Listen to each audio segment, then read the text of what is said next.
Bueno, buenos días a todas, a todos. Estamos reunidos acá para llevar adelante la defensa de tesis de Rocío Santarcieri por la licenciatura en Ciencias Antropológicas, hoy martes 1 de noviembre del año 2022. Están presentes su director, Hernán Palermo, y los integrantes del jurado, Fernanda Hughes y Mariano Perelman. Para empezar entonces la defensa, le vamos a dar la palabra a Rocío, que va a hacer su presentación.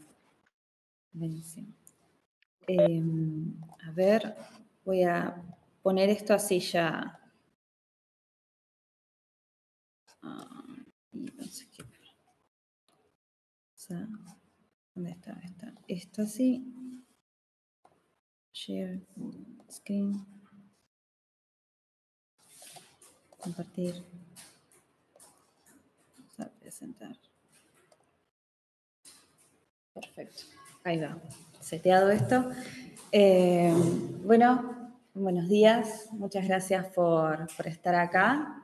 Todos los presentes, particularmente muchas gracias a los jurados que dieron su tiempo para que yo me pueda recibir, a Josefina y al departamento para el espacio, y obviamente a vos, Hernán, por toda la ayuda que me diste, y a mi familia y amigos también ahí presentes, acompañándome, mi pareja que está allá, y muchas gracias, estoy muy agradecida a todos ustedes.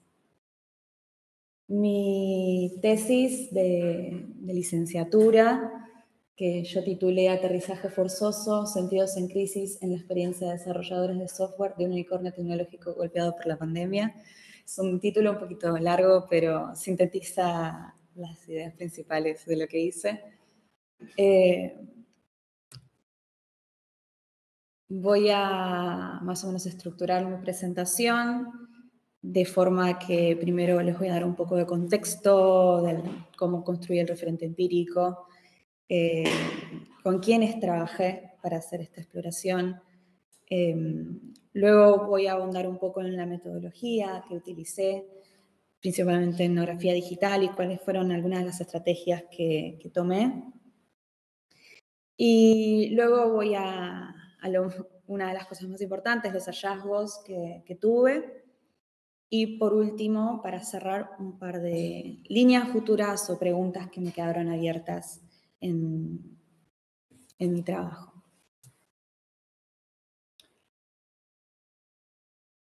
Contexto y referente empírico.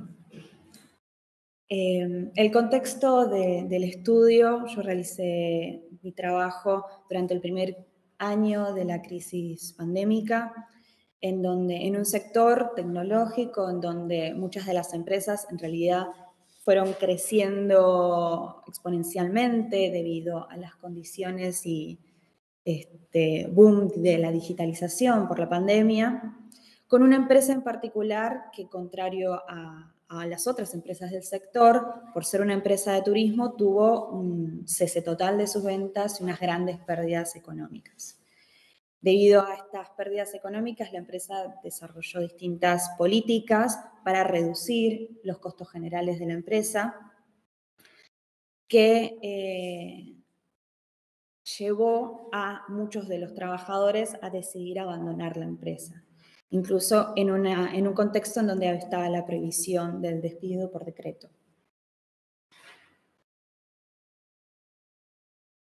Las personas con las que trabajé es el grupo de developers o desarrolladores.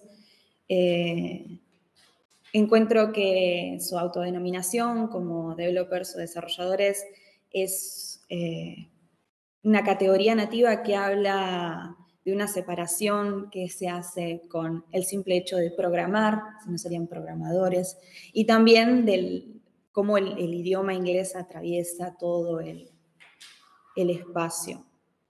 La empresa Despegar es un unicornio tecnológico, es decir, en algún momento de su financiamiento llegó a ser valuada en más de $1.000 millones, y es una empresa regional a gran escala, en donde tiene presencia en más de 8 países de la región. Y una de las características principales que yo encontré en este colectivo es que hay una muy baja proporción de mujeres cis y personas trans y disidencias. Además de tener una educación técnica superior muy alta, lo que eso te posiciona en ciertos medios socioeconómicos.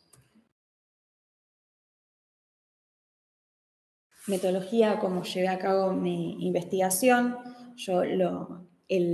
cuando me puse a trabajar con los desarrolladores y en este proyecto, también me encontré con algunas dificultades producidas por el mismo aislamiento. Yo ya había planteado antes utilizar etnografía digital por el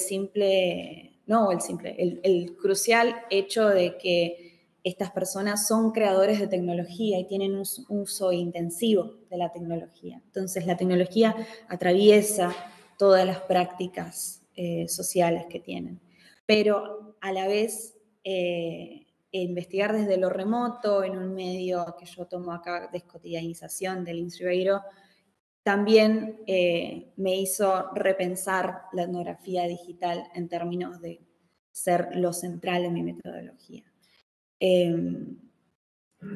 También fue una gran dificultad describir una situación que también me atravesaba. Entonces implicó un continuo trabajo de reflexividad sobre cómo yo veía la incertidumbre de las personas con las que trabajaba y las tensiones entre lo doméstico y laboral también desde mi parte.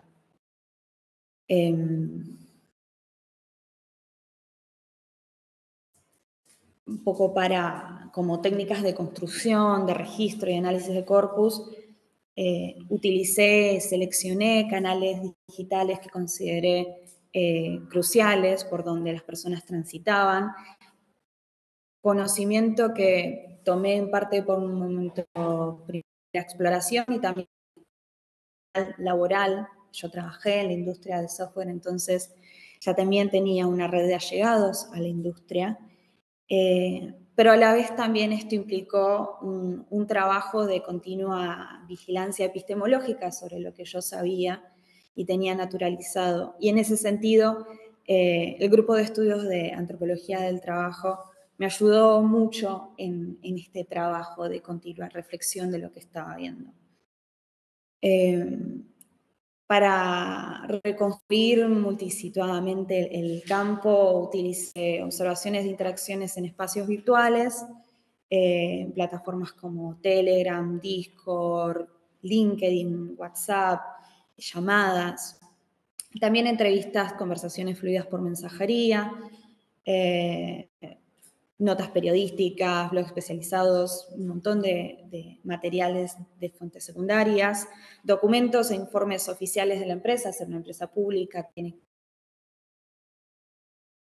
Y que me pasó mientras yo realizaba esta exploración, abría este campo tan múltiple, es que me di cuenta que se empezaba a poner en juego mi propia identidad digital, en donde mis propios espacios digitales iban siendo de alguna forma colonizados por mi tema de estudio. Entonces, yo abría cualquiera de mis dispositivos y me veía inundada de un montón de información. Y me di cuenta que necesitaba hacer una separación con el objeto para poder, en definitiva, analizarlo. Es una separación necesaria para hacer un análisis. Entonces, tuve que generar distintas estrategias, como generación de perfiles diferenciados o utilizar distintas herramientas de visualización capaz en incógnito, que no dé tantos registros, para poder y reconstruirme un perfil como investigador para poder transitar estos espacios.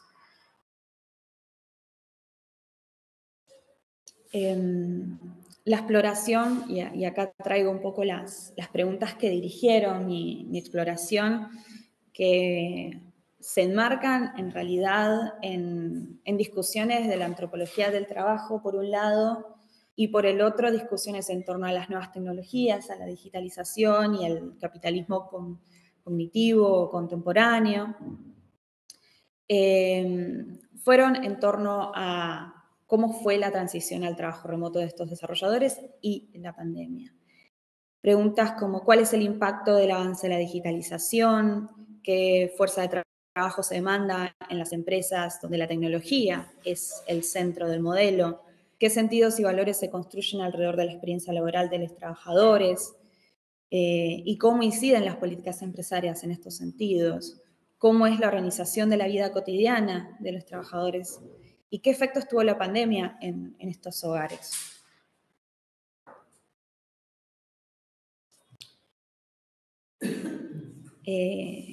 Acá traigo lo que yo considero los hallazgos principales. Primero, definir en mi exploración, vi los sentidos principales que se movían, se movilizaban en múltiples de las prácticas, construcciones de espacio, formas de hacer y formas de deber ser de los trabajadores. Por un lado, los sentidos asociados a una performance tecnoemprendedora que se planteaba como una forma deseada de hacer el trabajo y de producir, asociada a una producción adaptable, autónoma, rápida, individualista, con un deber individual muy fuerte de ir siempre por más, de autoactualizarse, de ser responsable de su propio riesgo y fracaso, y cómo los sujetos performaban estratégicamente estos sentidos.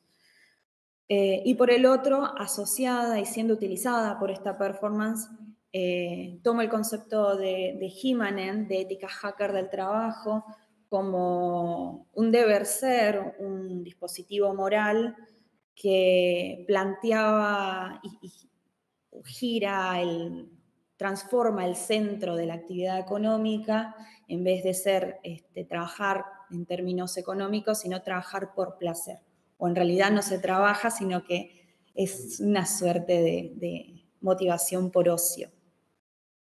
Que esto no implica igual que los trabajadores sientan un disfrute real sobre su actividad. Está en esa tensión teórica. Traje aquí algunos fragmentos de las entrevistas que me parece paradigmático para comprender estos sentidos que a veces son un poco esquivos. Por ejemplo, la entrevista con Alan, un desarrollador muy joven, que dice, mis aspiraciones, digamos, no terminan siendo tanto económicas, sino de sentir que estoy trabajando en algo que me va a volver, va a transformar mi CV en un super CV. En ese sentido me siento satisfecho, contento y bien tratado. Dando cuenta de este corrimiento de la relación económica y hacer, también dentro de la entrevista él mencionaba que lo que buscaba era el desafío y no un salario. Y también traigo parte de la entrevista con Guido, un alto mando gerencial, encargado en cierta forma, de decir quién va a subir en la escala gerencial de líderes. Y cuando yo le pregunto sobre, o sea, yo espero que los managers sean capaces de detectar en sus equipos aquellas habilidades para el equipo. Las habilidades para mejorar el equipo tienen un montón de dimensiones. Mejorarse a sí mismo. Después que tenga el gusto y la voluntad de impulsar eso en otros, que es comunicador de ideas, que no le saque el culo a la jeringa para comunicar ideas que pueden ser polémicas.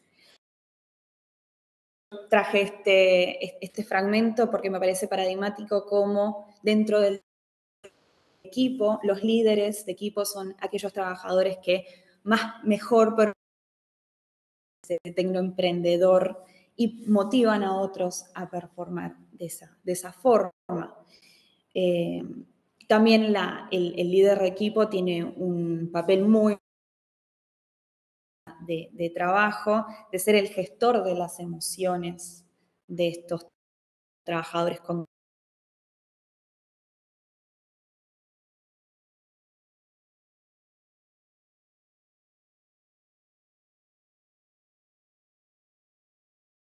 principalmente en torno a específicamente las tensiones en la convivencia y cómo es ese proceso de trabajo durante la pandemia.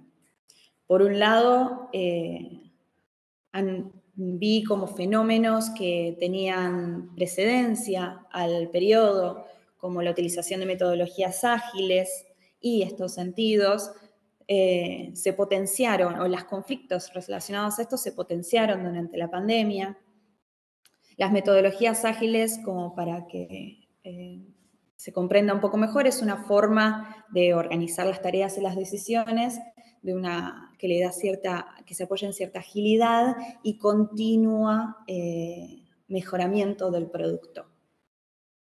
Esto genera que haya un ritmo muy acelerado de trabajo y un continuo de tareas sin fin. Siempre hay algo nuevo que hacer. Y esto genera una situación de estrés constante en los trabajadores, lo que se vio potenciado durante la pandemia. Y como efecto de esta situación de estrés constante, muchos de los trabajadores tomaron una inacción silenciosa, una resistencia ante esta situación que yo lo planteé como una especie de huelga soft, no dicha, pero efectuada. Por otro lado, otro de los fenómenos que noté es el surgimiento de nuevos espacios digitales durante la pandemia, principalmente para combatir la soledad de estos trabajadores en el aislamiento. Como una forma de recrear la oficina de forma virtual, las dinámicas sociales de la oficina, el trabajar juntos. Y también la importancia de estos nuevos espacios virtuales porque estaban por fuera de lo propuesto por la empresa, como espacios de debate donde la información circulaba mucho más fuerte, mucho más rápido, y se discutían las cosas que estaban pasando con la empresa en sí misma. Y por último, y relacionado a lo que mencionábamos con la ética hacker, de esta disolución de los límites entre el ocio y el trabajo, notamos una profundización en esta dinámica, llegando a no solamente unos límites difusos, sino sin límites entre el ocio y el trabajo, llegando a una jornada interminable en donde los trabajadores no tenían momentos de desconexión. Esta situación obviamente generó muchas tensiones en términos de la convivencia del hogar y además porque este tipo de trabajo intenso, interminable, se apoya en las tareas de cuidado de otra persona, en que alguien más tenga que hacer este mantenimiento de la vida. Y en este proceso también, por un lado, veíamos cómo las tareas de cuidado eran tomadas capaz por las plataformas, como política empresarial también, en donde se generaban distintos bonos para poder utilizar las plataformas en este sentido, y también, por el otro, estrategias de los mismos trabajadores de autocuidado, de separación de su trabajo. También es interesante que para aquellos trabajadores que tenían personas a cargo, esta jornada interminable en realidad no cundió, porque ante la dinámica familiar de tener hijos, por ejemplo, en la pandemia en realidad la dinámica familiar ganó en esa contienda. Por último, me gustaría explicarles cómo yo vi la crisis de estos sentidos a lo largo de este año. La culminé en lo que yo considere una crisis de estos sentidos que les menciono. Y les traigo en particular el caso del cierre de las oficinas de Córdoba de Despegar como un caso paradigmático de quiebre, también en respecto traído en las entrevistas como un momento culmine. Durante todo el periodo, los primeros meses, la empresa y el área de tecnología, de desarrollo de software, se había creado un vínculo de confianza en donde se había declarado que no se iba a tocar, no se iba a despedir, comparado con otras áreas de la empresa en donde sí estaban habiendo recortes muy fuertes, a pesar de tener el decreto, reducción de la jornada, de salarios, suspensiones, y la empresa había prometido al área que no se iba a tocar. Y ocurrió Córdoba, ocurrió el cierre de oficinas, unas oficinas en donde algunos trabajadores incluso se habían mudado para trabajar allá. Y esto terminó de quebrar esta relación cómplice que se tenía con la empresa y dejar en claro que la idea ya no estaban siendo cuidados como se decía antes. Perdón. Es interesante también este hecho por cómo, para un lado, para hacia los trabajadores, esto se vio como un evento traumático, pero por el otro, hacia el exterior, se vio como un momento de casi en donde se veía como una empresa responsable que facilitaba a estas personas que habían perdido su trabajo a ingresar a otras empresas y hacia los inversores como la empresa toma las decisiones correctas. Defino un poco para cerrar este capítulo cuáles fueron los que yo creo las dos núcleos de por qué la gente se fue a despegar, por qué tanta gente se fue a despegar, porque se fue una gran cantidad del sector de tecnología, de la empresa. Por un lado, el quemarse, la reducción de personal sobrecargó a los que se quedaron y esto terminó de destruir esta situación. Incluso en la situación difícil del aislamiento. Y por el otro, llegó un punto cúlmine la sensación de incertidumbre y abandono, principalmente, por parte de la empresa. Y cómo esta narrativa meritocrática de si sos un buen emprendedor vas a llegar al éxito, se quebró. Y me parece algo muy paradigmático la frase que me dijo un desarrollador. Dice, por más que yo sintiera que estaba haciendo las cosas bien, podría haber alguien que no sintiera lo mismo y me iban a echar. Entonces, estos sentidos que antes se movían ya dejaron de existir, dejaron a la luz de esta relación en realidad económica que había. Por último, y cerrando mi exploración, Despegar empieza a salir de esta tormenta. Me encuentro en ese momento viendo cómo se empezaban a generar un montón de materiales, comunicaciones, programas para volver a reconstruir esta empresa. Y en una primera aproximación me pregunto, bueno, se renovaron los sentidos. Y lo que encuentro en realidad es capaz con dinámicas distintas o propuestas distintas, pero dentro de todos sentidos muy similares, cristalizados en esta imagen meme que yo les traigo, que es que cuando uno disfruta lo que hace no es trabajo, es una imagen que saqué específicamente de un material de la empresa, en esta nueva forma de comunicarse. Lo que deja la incógnita de, bueno, qué sentidos está haciendo esta renovada cultura de despegar ahora que sale de la tormenta. También otra pregunta que me hago en mi exploración es relacionada a la formación de esta fuerza laboral, debido a que cuando yo me acercaba diciendo, bueno, ¿dónde estudiaste sobre tecnología? ¿Dónde estudiaste programación? ¿Y qué se necesita para ser desarrollador? Muchos decían, bueno, uno puede ser autodidacta, pero en realidad cuando yo me preguntaba, bueno, ¿quién es autodidacta? ¿Quiénes son las personas con las que yo estoy interactuando? Todos tenían estudios no universitarios inclusive.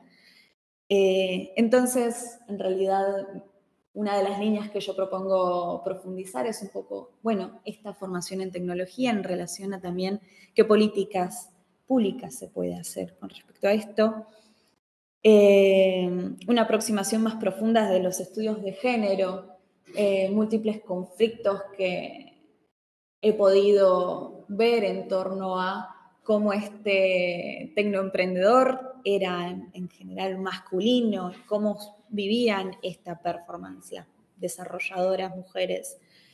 Y por el otro, y yo lo veo muy claro ante una situación tan crítica como vivida dentro de la empresa, ¿qué nuevas formas organizativas de lucha hay en una empresa, en un sector en donde lo atraviesa el individualismo y cada acción que hacen los trabajadores para mejorar sus condiciones se plantea como una relación uno a uno?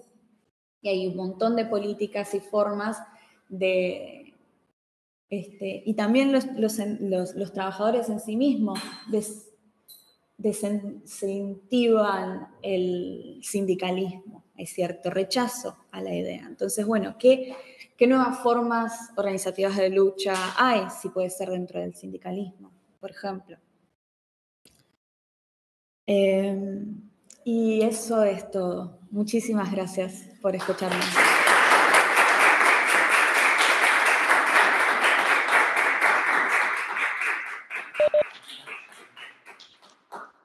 Bueno, una vez finalizada entonces la presentación de la tesista, le vamos a dar la palabra a los integrantes del jurado.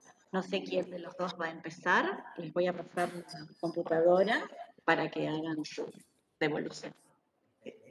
Sí, con cualquier que sea.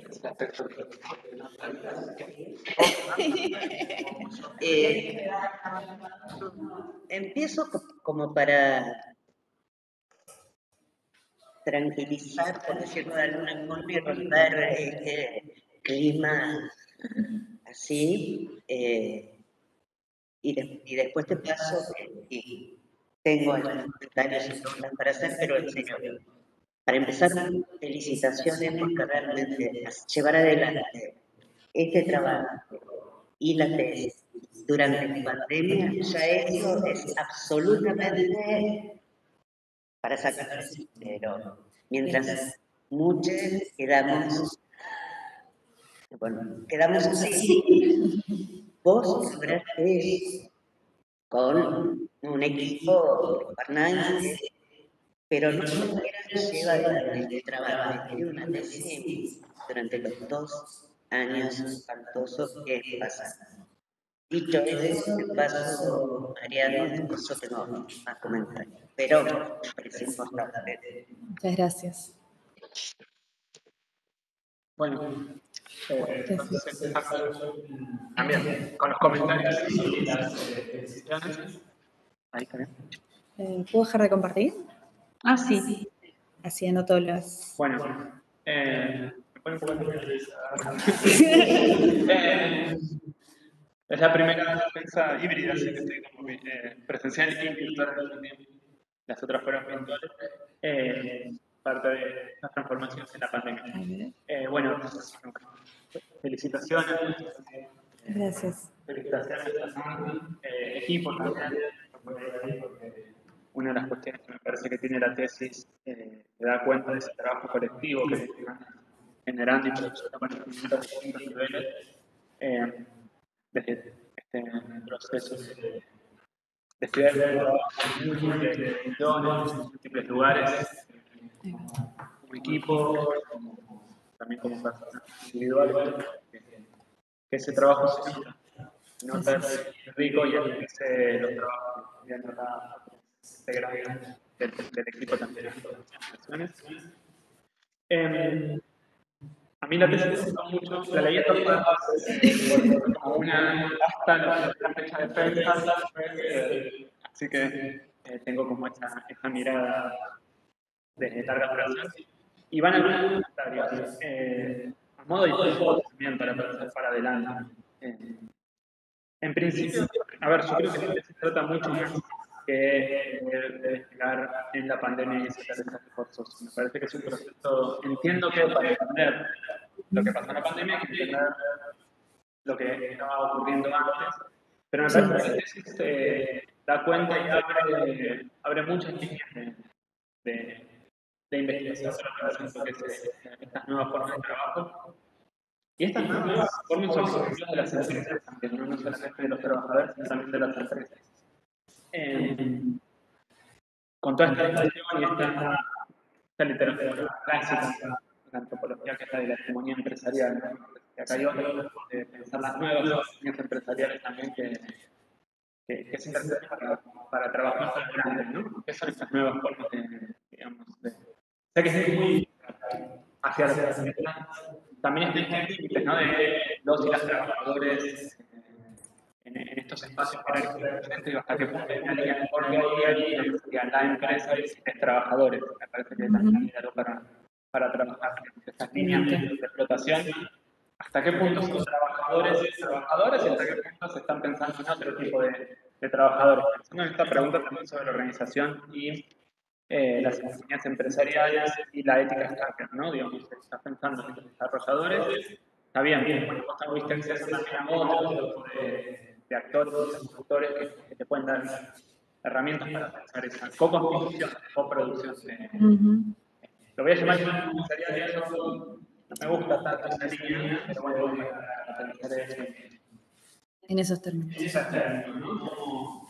¿Cómo pensar el modo que las empresas intentan, lo voy a decir así, producir sentidos hacia los trabajadores y ciertas formas de dominación, orientación, para usar la idea browniana, orientaciones de criterios de orientación para la acción. Y ahí va mi primera pregunta a modo de hipótesis. Sí. Digo, entiendo la cuestión de ética hacker. Yo veo en la tesis también que esa ética hacker está todo el tiempo puesta en situación, ¿no? Ahí el caso espérate, no me acuerdo cuál era el caso, la página 7.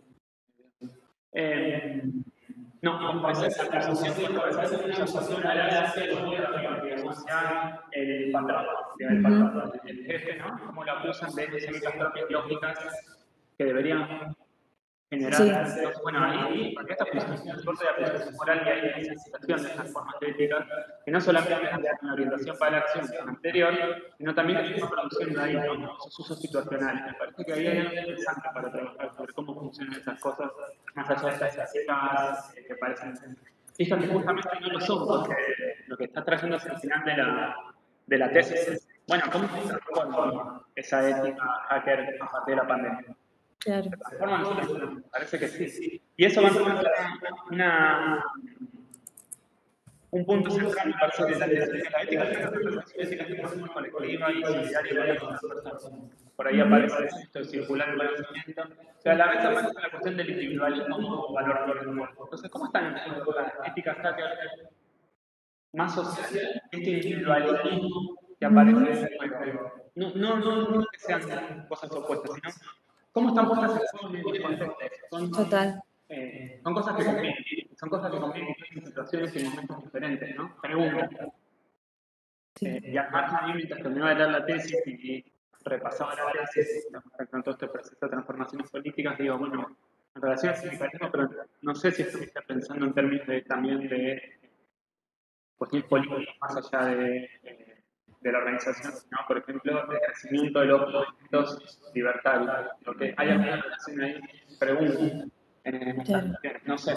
Digo, lo pregunto porque justamente está todo ese discurso antisindical, este discurso de la autoproducción, entonces, bueno, hay algo ahí, hay algo para pensar. No sé, es una hipótesis súper, digo, para pensar. La otra cuestión que me parece súper interesante, digo, son en las categorías morales que estamos usando todo el tiempo, ¿no? Que hacen esto de lo que te decía Alan, que lo tenía ahí anotado también, que en realidad no está por la plata, o que la plata no es todo, ¿no? ¿Cómo son estos desarrolladores piensan este trabajo que necesitan otros valores morales que van más allá de este trabajo? Que es explicado mucho quizás cuando eso se rompe, ¿no? Cuando aparece esta superposición del tiempo del trabajo y del tiempo de la vida. Porque pre-pandemia, incluso durante la pandemia, está esta idea que me parece que la tesis contribuye un montón a entender qué es esa espacialidad del trabajo. La espacialidad tan importante que a veces parece que no existe, ¿no? Como los desarrolladores trabajan en su casa. No, es muy fuerte ese trabajo supuestamente material, ¿no? Que son las oficinas de trabajo que generan una diferenciación, que generan diferentes de pensar lo mío, lo propio y ajeno, ¿no? Esto, ¿no? Cuando esas de los precios. Entonces, me parece que la tesis es muy interesante para deconstruir la cuestión de la espacialidad del trabajo supuestamente inmaterial que tiene este espacio, ¿no? Que siempre estas discusiones en torno a pueblo, ¿no?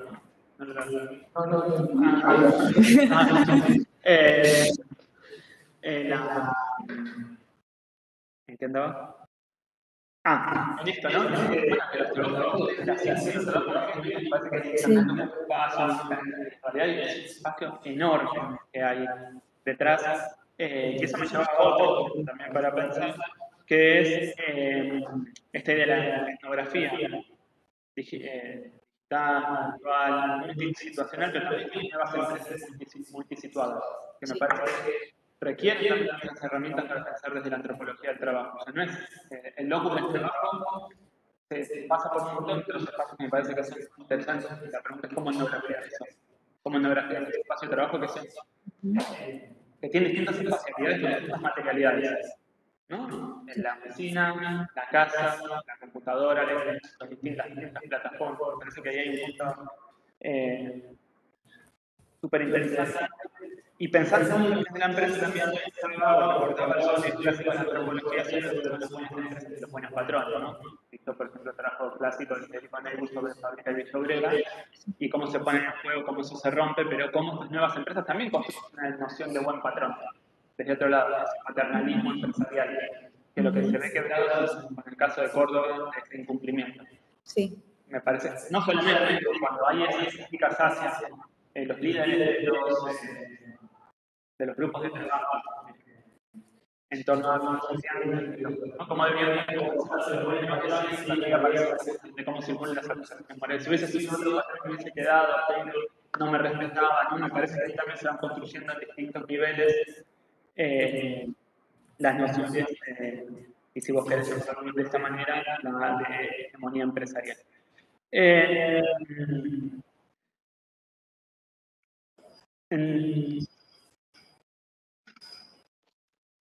Esta y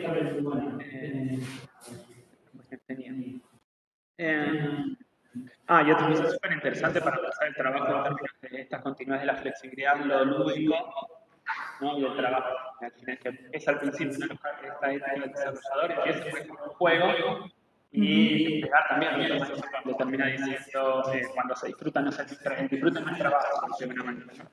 Ahí también nos permite reconocer estas nociones y estas cuestiones. Punto final para no dar dos puntitos más para trabajar. Una es la relación entre capital financiero y trabajo y estos nuevos trabajadores. Vos estabas diciendo que Despegar es una mezcla de capital financiero y trabajo para nuevos tipos de trabajo. Y la noción de capital financiero, si bien va apareciendo ahí cuando dice que Despegar compra las empresas y tal, En la tesis eso va quedando por fuera, ¿no? Entonces, bueno, quizás está bueno para recuperar las nuevas empresas que producen muchas cosas, ¿no? Están en distintos niveles y que hacen a la empresa y hacen a los trabajadores. Me parece que está interesante para pensar eso. Y la otra cuestión es, bueno, por cuestiones personales me interesa la incertidumbre y la crisis. Y parece que encajar que trabajo que son sumamente flexibles, justamente lo que muestra en realidad es que la flexibilidad, la libertad, la autonomía como capital moral, la autonomía no es cualquier cosa, ¿no? No es cualquier cosa. De hecho, cuando van a las casas, supuestamente si hay más control, podría haber más autonomía, pero la autonomía también es una categoría moral que se va construyendo, ¿no? Y que tiene ciertos límites. Me parece que ese es un punto que tiene que ver con la cuestión de la incertidumbre de alguna manera. A ver, cuando uno piensa en incertidumbre en términos de relación de trabajo, más allá de la especulación que hay, parece que hay una certeza de la incertidumbre, ¿no? Algo así que podría decir en los trabajos sobre lo que quiere incertidumbre, pienso por ejemplo en el texto de Benoit actual sobre las transformaciones en Pernambuco de las moradías. Bueno, cuando él habla de las incertidumbres relativas y las incertidumbres radicales, ¿no? Entonces, las incertidumbres relativas son que en un contexto determinado, con una experiencia histórica de los trabajadores, se pueden manejar. Y las radicales son por fuera de los marcos normativos, los marcos interpretativos, no nos permiten acceder a eso o no. Entonces, bueno, ahí como hay incertidumbres, idea de Bullrich, que era senador, tenemos que aprender a convivir con la incertidumbre, ¿no? Bueno, como constitutiva esta nueva forma de trabajo, pero aparte que tiene valor moral al ser defendido de alguna manera, no va a impedir la autonomía. Entonces, me parece que hay algo interesante para trabajar. Es un tipo de incertidumbre específica que no es la incertidumbre radical que trajo la pandemia. Entonces, ahí hay distintas cuestiones para trabajar, ¿no? El trabajo es cierto, pero donde existen ciertas certezas en la incertidumbre. Por último, y termino, más allá de la cuestión de género, la verdad que son dos hombres, pero uno de tus interlocutores es una mujer, que es Carola, que va recuperando. Hice el esfuerzo de poder. Interesante, me acordaba que era ella, no sé si era ella que decía que el marido daba clases y era ruido 4 horas. Sí. Me imaginaba estas diferencias en la tarea, pero está muy fuerte la cuestión etaria, no solamente la de género para trabajar. Esto de ser senior a los 30 y pico de años, ¿no? Entonces ahí como lo etario tiene que ver con otras, ¿no? También, que no son solamente la edad en sí, sino también las experiencias, como son gente de 45 años. Y los juniors tienen 20, los seniors tienen 30. Me parece que ahí la política también está, no solamente también para pensar esto en relación a estas trayectorias. Bueno, por último, me parece que son estas dos líneas que está bueno para seguir trabajando, que es la cuestión de las empresas y la cuestión de los trabajadores. Y me preguntaba, volviendo a la presentación anterior, ¿cómo pensamos los límites entre la empresa y los trabajadores si no se están constituyendo todo el tiempo? Especialmente no son despegando también que se van modificando los trabajadores modifican la pregunta. Y también dicho eso, es el lugar que tuvo el capitalismo como producto de la pandemia. Y ahí hay una cosa en la pandemia que va por fuera de esto, que me pregunto si la pandemia no es también, digamos, no es víctima de la pandemia en el lugar, sino que también es productor de la pandemia en parte de otros factores. Son la pandemia no solamente como el virus, la transmisión del virus, sino, digamos, las acciones concretas de las personas de carne y hueso fueron constituyendo la pandemia. La pandemia fue gracias al capitalismo que permite hacer eso. No es capitalista en ese sentido. Porque la pandemia no es como el virus que se dispersa, sino que las empresas no son víctimas de la pandemia, sino que son constructoras. Me parece que es muy interesante también para atravesar de las ciencias sociales lo que es la pandemia, no es lo exterior. ¿Qué nos pasó? ¿Qué podrían pensar de esta manera? ¿No? digamos, no solamente hay un uso situacional de la pandemia, esto de dar nuevas oportunidades, ¿no? Y la vuelta a la cuestión del buen patrón, esto de los buenos comportamientos, sino también ver cómo se produjo la pandemia como un acto, digo, la propuesta en todo es retomar las conciencias de los caminos. ¿Qué hacemos con esto? ¿Qué hacemos con todo esto? ¿Qué hacemos con parecido al nexo de fuera? Esta idea de las cosas están afuera y nos va y nos sirve el motor de la acción, pero digamos, el valor siempre está afuera de las personas. Bueno, y si pensamos en la pandemia, no como las medidas sanitarias, sino como lo que las personas hicieron y como productor de la pandemia. Bueno, eso, felicitaciones. Sí, yo también puedo hacer una tesis en pandemia. Para una tesis en pandemia, una tesis de gente que estaba sufriendo la pandemia, bueno, como todos, y aparte por la tesis en sí misma, ¿no? que está muy buena, muchas discusiones para seguir trabajando, y también a Hernán y equipo por este trabajo colectivo. Paso a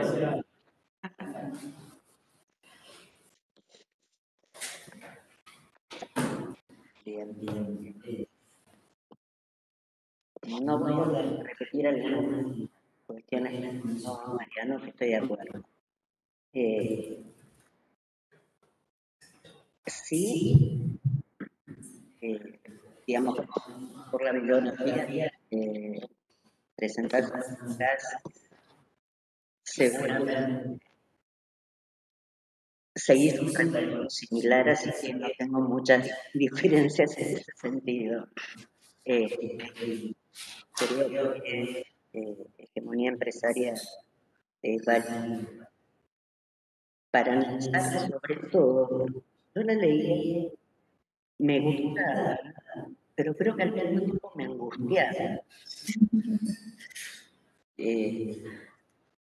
Porque, y digo, voy a líneas que se puedan seguir directamente.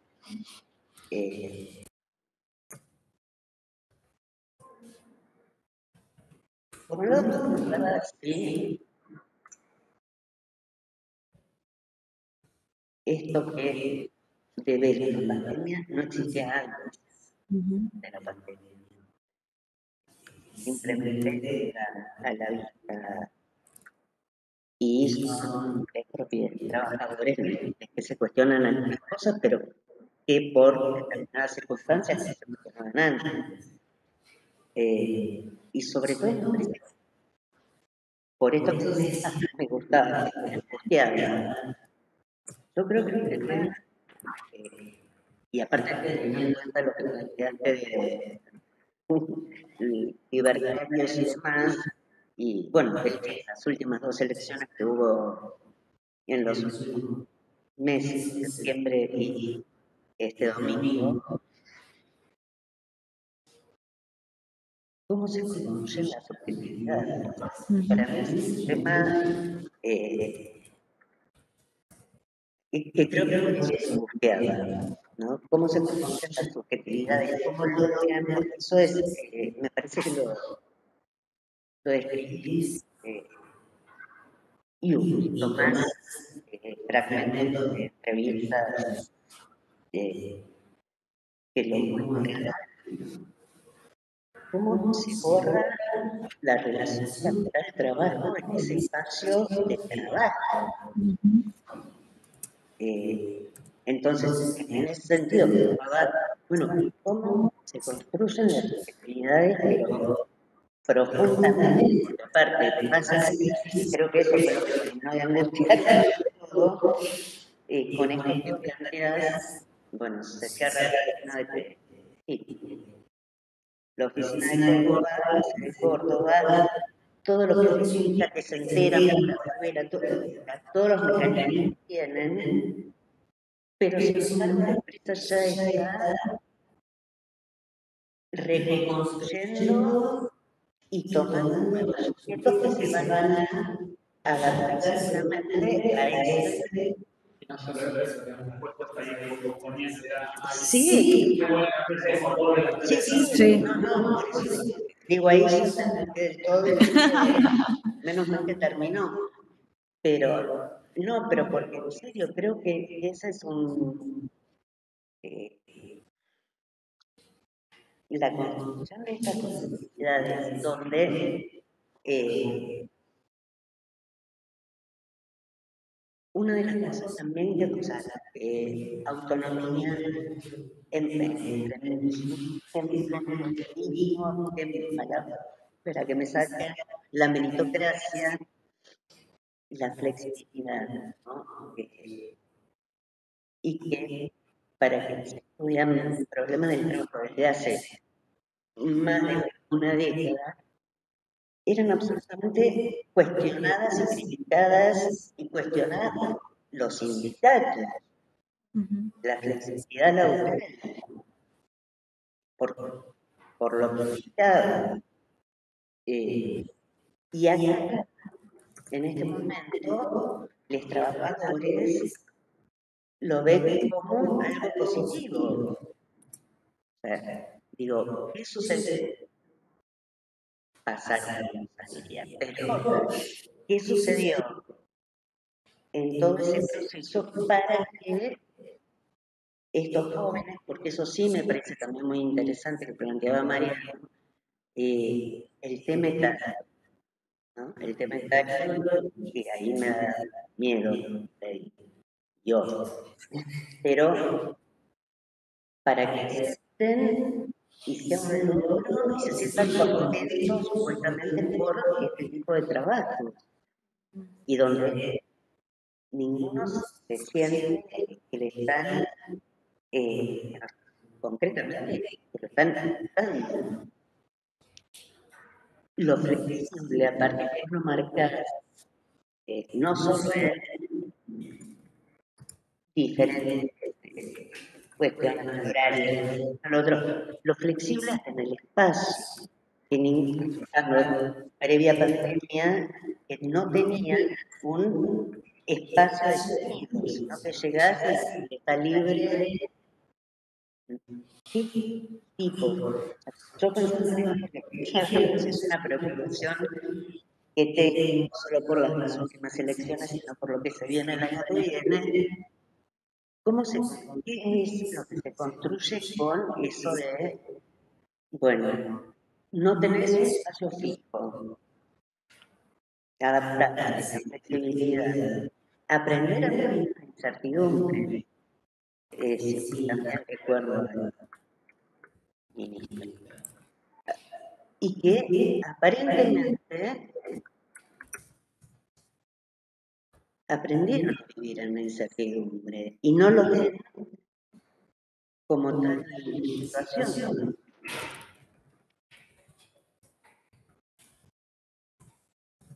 Otra cuestión que también me parece interesante, que vos la mencionaste al principio, pero no sé, que me parece que da para tomar y profundizar ahí, es la cuestión de clase, que vos mencionaste, raza, lo he dicho otro, y creo que la cuestión de clase ahí también tendría que estar presente, sobre todo porque aparte, por lo menos lo que aparece en este primer gran trabajo, la primera gran aproximación, es que son, por un lado, jóvenes, pero no cualquier joven, sino jóvenes que tuvieron acceso a las tecnologías desde pequeños, por decirlo de alguna forma. Y que esto vos sí lo planteas, que tienen un capital seguro. Yo creo que por ahí también habría que ir, o sea, no cualquiera, porque por un lado el mito del garage, el mito, pero no cualquiera llega a estos trabajos. Y sin embargo,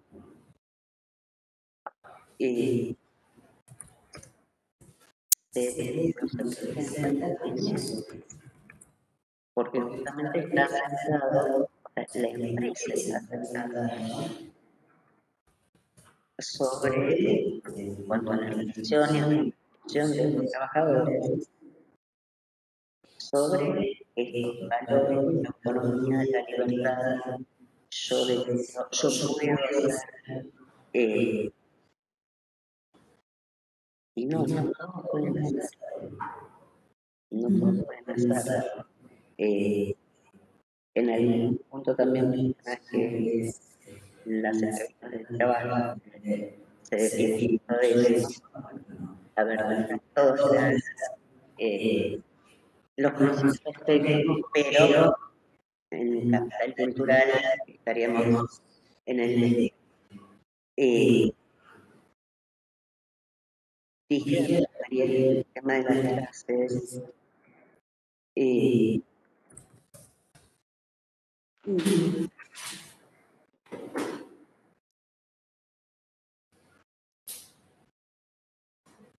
algo que no quiero dejar pasar también es la originalidad, por qué elegí estos nombres para mantener anonimato, es un detalle.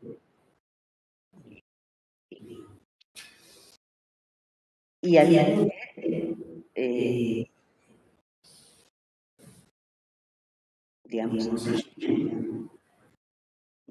me ocurre y me preocupa particularmente es por qué, pero que creo que tiene que ver y sería bueno también entrar y dialogar por ahí, digo, porque tenés mil así, pero mil así, para dirigiendo para el doctorado, pero ¿cómo, vuelvo a lo mismo, cómo logro incluir estas subjetividades para que en ningún momento se les ocurra organizarse sindicalmente?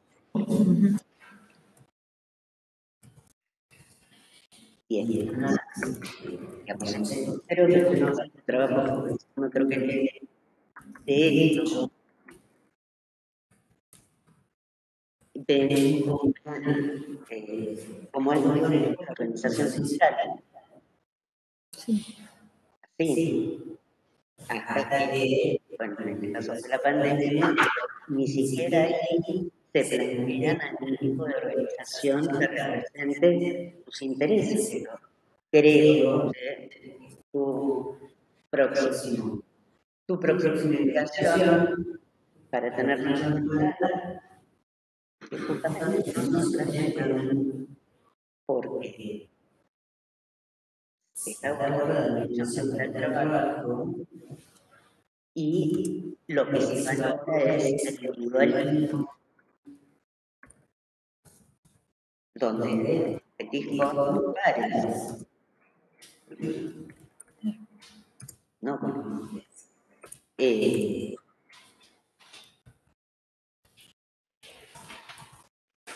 esto, digo, ha llevado a años de discusión, no es ya para el otro, ha llevado años de discusión de este tipo de trabajadores, las actividades, para que los sindicatos hoy no representen, los que están organizados no representen, y los que los lugares de trabajo de sindicatos no los quieren tener, pero detrás de eso hay una historia.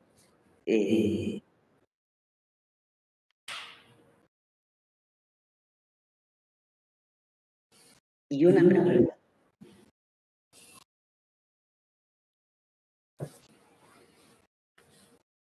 ¿cuáles fueron las mayores dificultades que tuviste para hacer justamente esto que decís, para afianzar el mundo? ¿Qué dificultades? Porque para la realidad nosotros que hacemos trabajo clásico, entre comillas, la ley cristiana, la pandemia significó corte hasta que la que surgir,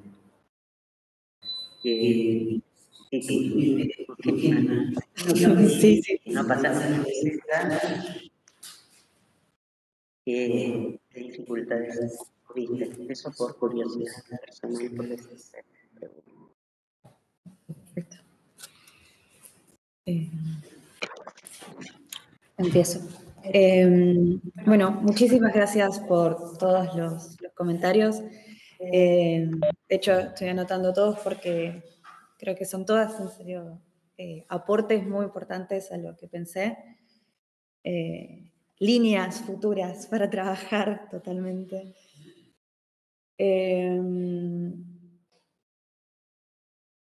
La verdad que acuerdo totalmente con lo que decís, Mariano, y de hecho me parece sumamente interesante cómo retomás la ética hacker y los dispositivos morales que circulan.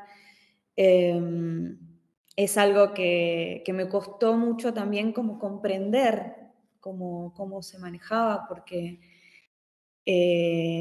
esto que trae es que esto se convive el individualismo y la comunidad. Además, la ética hacker surge de grupos antisistema, anti-empresa, anti-propiedad privada. Entonces, ¿cómo es que esto está dentro de la dinámica empresarial, medio como subsumido dentro de la dinámica empresarial? Totalmente, toma dentro de esta lógica y cómo convive. Algo que me costó comprender y cuando hice el clic fue que, bueno, la hacker tenía elementos individuales, principalmente con términos al prestigio de la persona que comparte el conocimiento, y este prestigio le permite ingresar dentro de la performance tecnoemprendedora para estar dentro de esas lógicas. Pero a su vez, el ámbito de la tecnología se sirve de esta producción social de conocimiento continuamente, entonces necesita que se mantenga también la lógica de comunidad y se o sea, tienen una relación también simbiótica en donde también se modifican entre sí, modifican, como decís vos, modifican también las lógicas empresariales. Se encuentra el movimiento de software libre, encuentra muchos límites, le pone límites incluso a las empresas. Hasta acá llegás en la privatización del conocimiento. Después, algo que también que rescataste correctamente y que yo también pensé mucho, el papel de los líderes. Estos mandos medios, trabajadores, que son trabajadores porque también ejercen tareas de trabajo, codean también. En un momento, creo que lo puse en uno de los capítulos, como para no despegarse del código, realiza tareas a la par que sus liderados, pero a la vez, y también se mantiene en este juego de horizontalidad, de que todos somos iguales, pero en momentos particulares tiene que pasar a un papel evaluativo, a un papel gestor y tiene que tomar la voz de la empresa. Y eso se ve mucho cuando yo lo indagué sobre el tema, la evaluación, exactamente, y sobre las comunicaciones o reuniones con gerencia y cómo manejaban esa información. Qué información recibían los líderes y qué información recibían los trabajadores. Y un poco también lo trabajé por el lado de el gerente que pude entrevistar, el gerente del área, para saber cómo es que tenías esos vínculos. Y algo muy interesante, que capaz yo no lo pude expresar bien, es que una empresa muy grande el alto gerente ya casi no tiene conexión con los líderes. Tiene un montón de otras personas intermedias en el medio, en donde también se va perdiendo información, y ahí es el poder de la información quien empieza a definir capaz esos límites entre empresa y trabajador. Tomo la parte que mencionaste sobre etnografía digital y de paso te respondo. Yo ya venía trabajando con etnografía digital principalmente porque mi tema de estudio y mi fascinación con los ambientes digitalizados. Y también traigo el concepto de multisituado por esto mismo, de ver empresas transnacionales que están en territorios distintos, horarios distintos, ahora también en distintas modalidades, trabajadores que nunca se ven, también no tanto Despegar, porque Despegar es una empresa regional, pero en muchas otras empresas también se contratan gente multilingüe, o sea, y que trabajan en inglés, pero también con algunas personas trabajan en español, que trabajan en circunstancias muy distintas en términos de empleabilidad también. Algunos son trabajadores dentro de planta, otros son contractors, otros son temporales. Hay una multiplicidad de contextos y un poco la etnografía digital, la etnografía multisituada, te permite acceder a esa multiplicidad de situaciones. Pero a veces tiene un montón de dificultades, no solamente el tema de la identidad digital que se pone en juego y cómo uno también es un sujeto digital en esa relación, sino también cómo, por un lado, lo digital es muy abundante, muy avasallante a veces cuando uno entra y explora miles de canales y cosas, y cómo registrar esa cantidad enorme de información. Entonces, lo que yo fui generando son como sistemas. Por ejemplo, para cuando hice LinkedIn, para saber cuánta gente realmente se había ido de Despegar. Porque la gente cuando se va de un espacio, una práctica que tiene cuando se va de un espacio, es decir, gracias a mi equipo de trabajo y @ a la empresa. Entonces, siguiendo esa liñita de migas para saber cuánta gente realmente se iba, para tener un aproximado de, bueno, cuánto era ese motivo. Y después hice un trabajo similar para saber cuánta esta gente estaba ingresando, porque hacía la misma dinámica. O incluso la empresa misma los tagueabas como hoy, esta semana entró tal, como para registrar qué estaba pasando, porque no es información que pueda acceder. Entonces uno a partir de la digitalidad encuentra esos canales, esas vueltas. Pero también hay un montón de cosas de la digitalidad que capaz se escapan, y ahí tuve que requerir mi conexión con los sujetos, preguntarle, che, ¿me podés mostrar mostrarme con la cámara cómo es tu espacio de trabajo? ¿Me mandás una foto? ¿Qué andas haciendo? La mensajería instantánea continua también te permitía un poquito acceder a esos resquicios que por fuera de la formalidad de la llamada, si se quiere. Y esos fueron algunas de los desafíos que tuve, en realidad. Después, acusaciones morales, ese evento que yo relato me pareció sumamente esclarecedor, como un poco esto que vos mencionás, también en esta relación que se establece de igual, si se quiere, mascarando la relación desigual del capitalismo-trabajo, que son en uno a uno. También la empresa tiene su deber moral, tiene que de alguna forma responder dentro de esta lógica moral. Y si no responde, el trabajador se va, porque su construcción de subjetividad está basada en el poder que tiene su conocimiento, su valor como sujeto pone al conocimiento en el centro. Y algo interesante que tiene esta industria naciente todavía, aunque ya tiene un par de décadas, es la altísima movilidad que tienen los sujetos entre las empresas.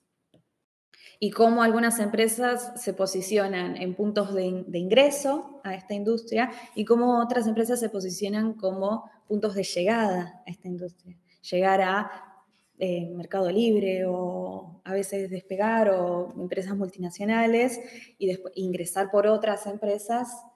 Y tiene que ver un poquito con esto que mencionaban de forma de la edad. Esta gran movilidad también te permite que si vas saltando de distintos lugares, en muy pocos años puedas llegar a una posición de liderazgo, de seniority, si se quiere. Y también la empresa te establece esta suerte de rápidos ascensos. Un poco yo creo que, y esto es una hipótesis que yo podría tener, por esta dinámica ágil de trabajo. Se acortan en muchos casos los tiempos, incluso para llegar a un puesto de líder de equipo.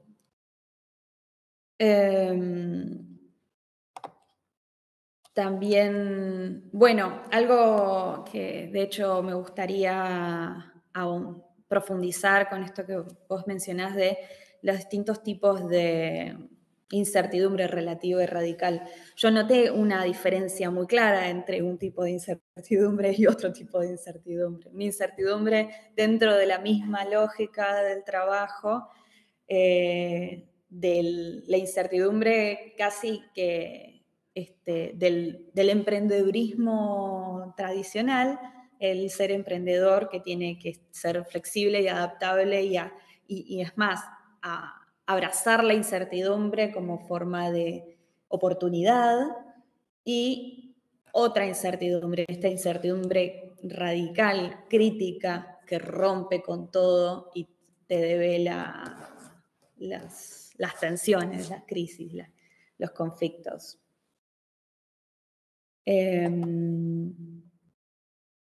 Y un poco lo que traté en este sentido, ver por distintos lugares y quise entrevistar distintas personas, distintos perfiles.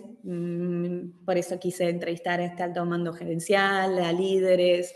Traté de entrevistar líderes mujeres, no conseguí una líder mujer, conseguí a una desarrolladora que fue líder y que dejó de ser líder, a desarrolladores y desarrolladoras de distintas seniority, un poco para abarcar, por un lado, las distintas construcciones de subjetividad, los distintos conflictos que hubo, y por el otro, ver cómo cada uno, qué estrategias generaba cada persona, cuál es la agencia, las acciones que tomaba. No sé si ya estoy en tiempo, esto yo puedo hacer. Yendo más al lado de lo que vos mencionabas sobre cómo, bueno, la organización, eso de hecho es uno de las cosas que primero me llamaron la atención de la industria. Por un lado, obviamente yo en un principio había pensado como trabajadores privilegiados, rodeados de privilegios. Cuando yo empecé a explorar en una situación prepandémica, con el seminario de tesis, estaba en una situación en donde tenían puff en el piso y plays y cancha de tenis, una cosa así muy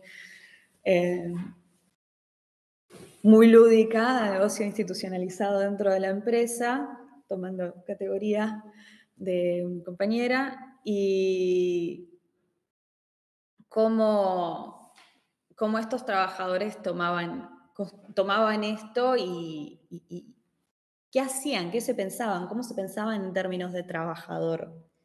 Con respecto también a otros trabajadores, cómo se posicionaban en esa separación. Y también en una primera exploración llegué a algunos de las uniones más del estilo sindicalista que hay en la industria, o sindicatos propiamente dichos, y también notaba cómo también tomaban una construcción comunicativa distinta. Hernán tiene un texto que también lo menciona, cómo tenían otra aproximación más casi empresarial hacia sus beneficios, como si te asocias al sindicato tenés todos estos beneficios que podés adquirir y podés acceder a capacitaciones y esas cosas, y capaz no, o más, en un momento tuve la oportunidad de hablar con uno de ellos, dicen, no poner palabras combativas en su discurso, que sea, o sea, no tratar de asociarse en su imagen a ese lado del sindicalismo. Porque el sindicato es visto por muchos como algo muy tradicional, casi vetusto, anticuado, o incluso corrupto. Hay una construcción ahí del discurso sobre qué es lo que es el sindicalismo, muy interesante y muy triste en cierta forma. Y tiene que ver, o yo lo he visto mucho, con esta suerte de el individualismo como atraviesa por todos lados. El individualismo ante cualquier conflicto, o incluso, si bien en estos espacios virtuales que yo menciono momentos en donde se asocian y acuerdan, bueno, pidamos las cosas, que nos manden las cosas que las están vendiendo, en vez de venderlas, vendémelas a mí, me decían. Tenían esos límites, esa asociación también. En muchos otros casos se seguía manteniendo una suerte de negociación individual. Entonces algo que se me ocurre es, bueno, ¿qué es lo que tienen que hacer estas nuevas organizaciones para... ¿Cómo tienen que ser? Algo que he visto, que no he podido profundizar, pero que hay en la industria del software, hay muchas comunidades, que se le dice, asociaciones profesionales de capacitación, para hacer eventos o cosas, que en cierta forma tienen muchas, o para hacer eventos de beneficencia, tienen muchas atribuciones capaz como mutuales, pero están muy, muy, muy desligadas primero del contexto de la relación capital-trabajo, de que cada trabajador tiene un empleador, y por el otro de cualquier forma compatible hacia las empresas. Sí, capaz tienen un discurso anticapitalista, más relacionado a la ética hacker, de hackear al sistema, pero no tanto ante una patronal. Sí, si quiere. Decía Fernanda antes, en relación a cuáles son las trayectorias, las experiencias, cambios organizativos también. Es un caso de empresas ambulantes, que hay macrismo, que algo parecido. Tuvieron experiencias muy desagradables en los cambios organizativos también entre ellos, cuando la gente se robaba la plata. Entonces, bueno, existe un descreimiento hacia ciertas formas organizativas, y eso no quiere decir que no haya formas organizativas. Exacto. Son otro tipo de formas organizativas que, de alguna manera, tienen están basadas en cierta experiencia organizativa también trunca, ¿no? Quizás, o de las propias trayectorias de los padres y madres, sí. planteaba ella, que digan que no son, quizás, que no están rodeados de trabajadores de acero. Totalmente. Y ahí mencionabas la clase, hijos de profesionales, con acceso a la tecnología desde muy chicos. Eso ya te posiciona no solamente en una clase media, sino en una clase media que posterior a los 90 quedó mejor parada que muchos otros grupos. Así que eso es un poco lo que vi y les agradezco muchísimo todas las cosas que me mencionaron. Anoté todo. Bueno, entonces con esto vamos a darle la palabra al director para que cierre esta primera parte antes de pasar a deliberar el jurado. La palabra y la computadora. Perfecto. Bueno, en principio agradecerles a los jurados. ¿Estamos bien? Sí, ¿no? Agradecerle a los jurados, a Mariano y a Fernanda por la predisposición, por la lectura, por los mails. Digo, son momentos difíciles para poder acordar reuniones y la verdad que la predisposición siempre estuvo del primer minuto. Agradecerle a la directora del Departamento de Antropología, un lujo que tenemos que es José, que viene gestionando este momento difícil de nuestro departamento, el aterrizaje forzoso del Departamento de Antropología. Bueno, hace malabares para que esto funcione y los compañeros y las compañeras puedan graduarse. Y bueno, y agradecerle y felicitarla a Rocío por este momento de defensa de la tesis, que hace mucho veníamos pensando, hace mucho veníamos planeando, trabajando, y que es un momento re importante, re importante. Para nosotros, antropólogos, antropólogas y antropólogues, la defensa de la tesis es un momento de un ritual de pasaje, ¿no? Y además entramos desde el momento que entramos a la carrera, estamos medio que la tesis es un sujeto omnipresente, omnisciente, estamos siempre pensando en esa tesis y muchas veces eligen no hacerla por ese cuco, ese miedo de que es el proceso de investigación y la verdad que lo que un poco pudimos demostrar venimos trabajando con Rocío y con las compañeras y los compañeros del equipo es que la tesis de licenciatura no tiene que ser en soledad, no es un momento donde uno se encierra en su habitación y escribe en soledad, sino todo lo contrario, que hay que hacerlo en forma colectiva, en discutir colectivamente, incluso en el momento de la pandemia, que fue un momento re difícil, que Rocío ahí empieza a hacer investigación, nos dimos diversas estrategias para encontrarnos y desde la virtualidad hasta la presencialidad embarbijados, todos con alcohol en el cuerpo y abiertos en bares en la calle para poder encontrarnos y discutir las investigaciones. Con lo cual, me parece que como proceso formativo la tesis de licenciatura de nuestra carrera es muy importante, es un proceso formativo que nos da expertices y saberes si queremos seguir investigando, si queremos ser docentes, incluso si queremos ser trabajadores y trabajadoras en la gestión, cualquiera que sea esa gestión, en el Estado, en ámbitos privados, en sindicatos, es decir, los procesos lógicos de pensamiento y construcción de la investigación nos permiten tener un montón de expertices en estos ámbitos de acción de trabajo de antropólogos y antropólogas, con lo cual, digo, reafirmo y reafirmamos con Rocío la importancia de la tesis como espacio formativo. Intervención, falta un montón de herramientas en nuestra organización. Exactamente, por eso digo, es un espacio muy importante en términos de formación. Lo otro, bueno, Rocío, su tesis, Rocío es toda una originalidad, ella es una antropóloga original, tu tesis es muy original, la pandemia no fue un obstáculo, sino que ese obstáculo se reconvirtió en una posibilidad y sobre todo en la posibilidad de poder también darnos cuenta que un montón de sujetos y sujetas, trabajadores y trabajadoras, viven sus vidas también en ámbitos digitales. Digo, pues también ahí reformulamos la idea del cara a cara, ¿no? Como decía Fernanda, bueno, ¿qué hacemos? Bueno, estos trabajadores y trabajadoras viven gran parte de sus vidas en los ámbitos digitales. Con lo cual, ahí, sin perder la rigurosidad, pero sin eso ser rígidos, sino ser flexibles en términos metodológicos, Rocío y en discusión pudimos ir logrando abrir ese campo y encontrar, bueno, desde el trabajo hasta el ocio, ¿no? Hasta el encuentro, hasta salidas nocturnas digitales, ¿no? Todo un universo de socialización digital que los trabajadores y las trabajadoras encuentran en esos estudios, en esos ámbitos digitales.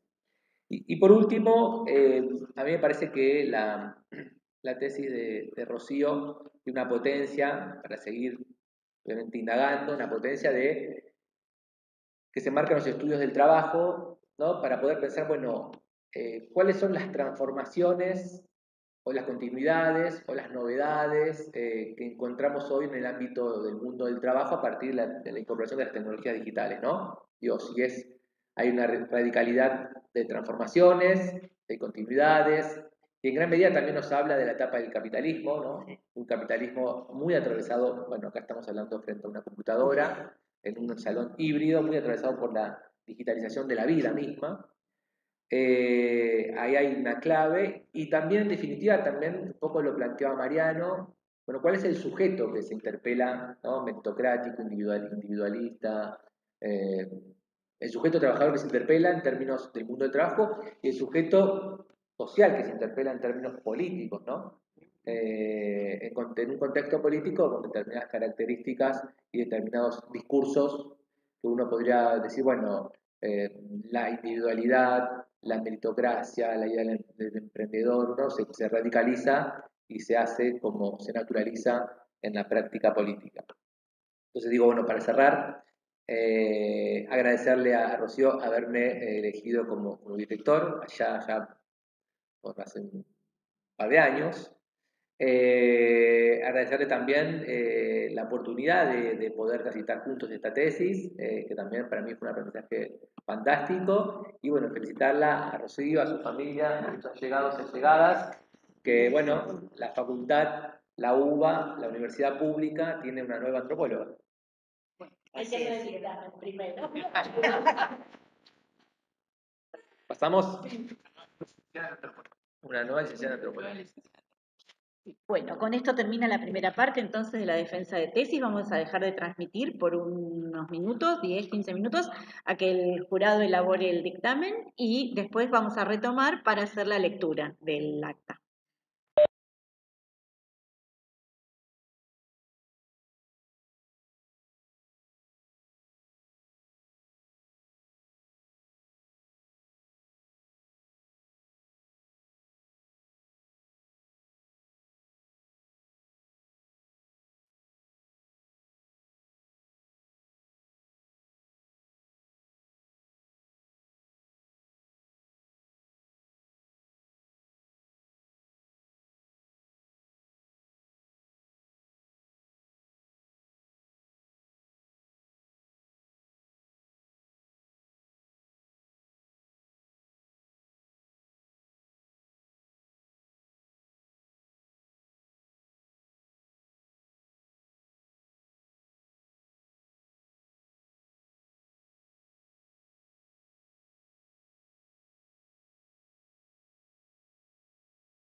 Vamos de nuevo. Perfecto. Entonces, vamos de nuevo.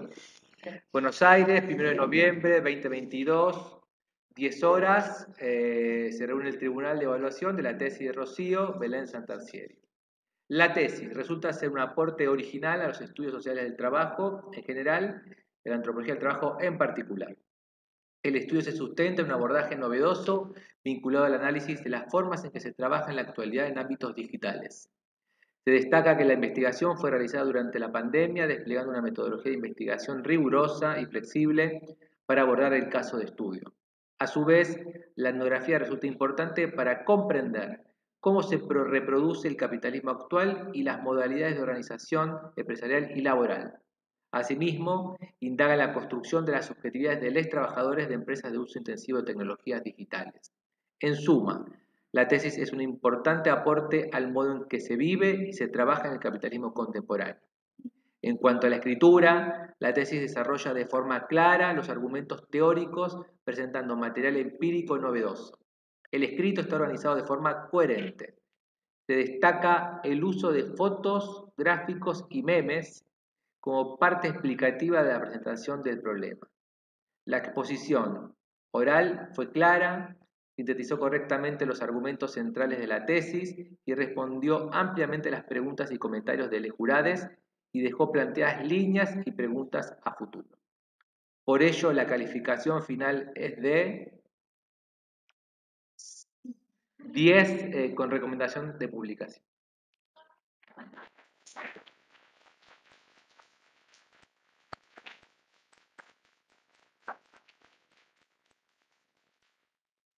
Con esto entonces cerramos acá la defensa de la tesis de Rocío.